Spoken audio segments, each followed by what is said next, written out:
bagaimana jika anak berada di pesantren. Dan sebelumnya, silakan dulu untuk subscribe, bunyikan loncengnya, like dan komen, dan jangan lupa share, dibagikan kepada teman-teman yang mungkin video ini akan bermanfaat dan mudah-mudahan menjadi motivasi buat kami untuk mengembangkan channel YouTube ini. Jika anak kita masuk pesantren, tentunya pendidikan agama akan lebih diunggulkan. Tentunya ilmu pengetahuan di bidang agama akan lebih ditonjolkan. Tapi di samping itu, ada kelebihan-kelebihan jikalau anak dimasukkan ke pondok pesantren. Yang pertama adalah orang tua akan lebih tenang dalam mencari nafkah. Sebagaimana kita ketahui, semua orang tua bekerja banting tulang, siang dijadikan malam, malam pun dijadikan siang. Seolah terus dan terusnya mencari nafkah dan sering lupa memperhatikan anaknya. Bahkan tidak sedikit anak yang tidak diperhatikan menjadi broken home alias tidak betah di rumah. Sangat identik dengan handphone atau HP. Sehingga tidak sedikit remaja yang menghabiskan waktu untuk asyik ber-SMS dengan teman hingga lupa waktu dan melupakan pekerjaan yang seharusnya wajib dikerjakan. Ditambah dengan meluasnya kasus-kasus karena jejaring sosial seperti adanya penganiayaan, pemerkosaan, bahkan sampai kepada pembunuhan yang hanya berawal dari perkenalan melalui situs jejaring seperti Facebook. Remaja tersebut juga akan mendapat nama buruk karena sikap dan sifatnya yang seperti itu. Contohnya adalah tawuran antara siswa sekolah satu dengan siswa sekolah lainnya, sehingga menjadikan fasilitas umum rusak dan tidak dapat digunakan lagi. Saat tawuran berlangsung, pasti banyak juga masyarakat yang tidak bersalah menjadi korban keganasan para amukan remaja-remaja yang gila dengan permusuhan. Peristiwa semacam itu tidak hanya didominasi di kota-kota besar seperti Jakarta, namun banyak kota-kota lain yang mengalaminya juga. Dampak kenakalan remaja sudah menyebar di negeri ini, bahkan dimulai dari hal-hal sepele yang mungkin sering kita lakukan, khususnya kita para remaja. Makanya dengan memasukkan anak ke pondok pesantren, orang tua akan lebih tenang. Karena apa? Karena tentunya akan bagi-bagi tugas dengan pengurus pesantren, dengan ustadz-ustadz yang atau pengajar yang ada di pesantren dalam memperhatikan anak. Yang kedua, anak terjaga sholat 5 waktunya dan berjamaah terus dalam sholat 5 waktunya. Karena yang menjadi pokok dalam rutinitas pesantren yaitu sholat berjamaah.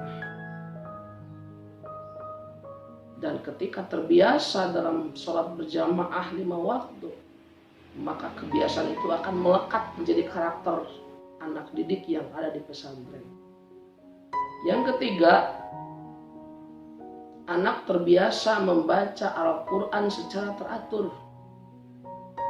Kita ketahui bahwa di antara 3 perkara yang akan terus mengalir ke dalam kubur orang tuanya yaitu anak yang soleh yang mendoakan kedua orang tuanya, membaca Al-Quran dan misil sawabnya diberikan kepada orang tua yang sudah wafat yang berada di kubur, maka itu akan terus dan terus mengalir kepada orang tuanya. Dengan catatan anak yang bisa membaca Al-Quran Adapun anak yang tidak membaca Al-Quran karena tidak biasa membaca Al-Quran, tidak fasih membaca Al-Quran, karena apa? Karena tidak terbiasa, maka sangat-sangatlah menyesal di kemudian hari orang tua yang mempunyai anak yang tidak bisa membaca Al-Quran karena tidak terbiasa membaca Al-Quran. Yang keempat, anak terbiasa melakukan sholat sunnah. Sholat sunnah, sholat rawatib, qobliyah, ba'diyah akan terbiasa dilakukan oleh anak-anak santri yang ada di pesantren.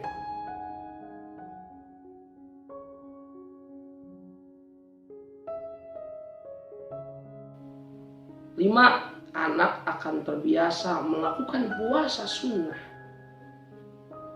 Kita ketahui di pesantren dianjurkan pada santri-santrinya untuk melakukan sunnah, bahkan ada yang mewajibkan untuk melatih diri berpuasa, menghancurkan hawa nafsu ataupun menahan hawa nafsu agar lebih fokus dalam mencari ilmu. Maka ada sebagian pesantren yang menganjurkan bahkan mewajibkan santrinya untuk berpuasa. Oleh karena itu tidak sedikit pesantren yang sering menyediakan sahur, menyuruh santri-santrinya untuk berpuasa Senin dan Kamis, berpuasa Daud bahkan, ataupun puasa-puasa lainnya. Bismillahirrahmanirrahim. Yang keenam, anak terjaga dari pengaruh pergaulan bebas. Kita ketahui di luar pondok pesantren, anak begitu bebasnya bermain HP, internet, bahkan bergaul dengan orang dengan bebasnya. Maka dengan memasukkan anak ke pondok pesantren, anak akan terjaga dari pengaruh pergaulan bebas. Yang ketujuh, anak terjaga dari pengaruh narkoba. Karena jangankan narkoba, insya Allah di pesantren itu anak-anak disibukkan dengan rutinitas belajar, rutinitas mencari ilmu, aktivitas penuh, full day kalau dalam istilah sekarang. Maka dengan kesibukan, jangankan untuk berpikir narkoba, bermain HP juga jarang, karena di pesantren tidak ada yang membebaskan santrinya untuk memegang HP ponsel sekali. Yang selanjutnya, anak terbiasa hidup mandiri, disiplin, sederhana. Karena di pondok pesantren semuanya disamakan, tidak ada ini anak pejabat, tidak ada bedanya ini anak rakyat, tidak ada bedanya ini anak orang kaya, ini anak orang biasa, semuanya sama. Kalau semua pergi ke sawah-sawah semuanya, tidak ada anak pejabat, anak orang kaya, anak rakyat, tidak ada, semuanya sama. Tawasul, bekerja, bahkan menyuci sendiri, makan sendiri dengan ala kadarnya, hidup sederhana, tidak menonjolkan kita anak orang kaya. Itu kehidupan anak-anak santri yang ada di pondok pesantren. Dan selanjutnya, anak selalu mendoakan kepada orang tuanya. Di setiap akhir dalam proses pembelajaran ada doa, ataupun di setiap beres sholat berjamaah ada doa. Dan yang terakhir, keunggulan kalau anak kita masuk ke pondok pesantren adalah anak menjadi investasi yang sangat berharga bagi kedua orang tuanya. Kelak orang tua akan menjadi jompo, akan menjadi lemah, akan menjadi tidak berdaya, tidak mampu berbuat apa-apa.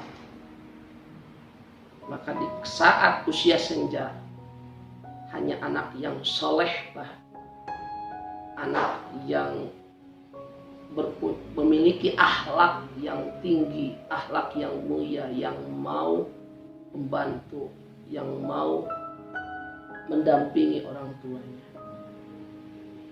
Dan insya Allah anak yang ada di pondok pesantren, jangankan kehidupan di dunia, ketika orang tuanya berada di alam barzah sekalipun, anak tersebut mendoakan kepada orang tuanya. Anak tersebut akan menjadi investasi yang berharga kelak, menjadi penyelamat dunia dan akhirat.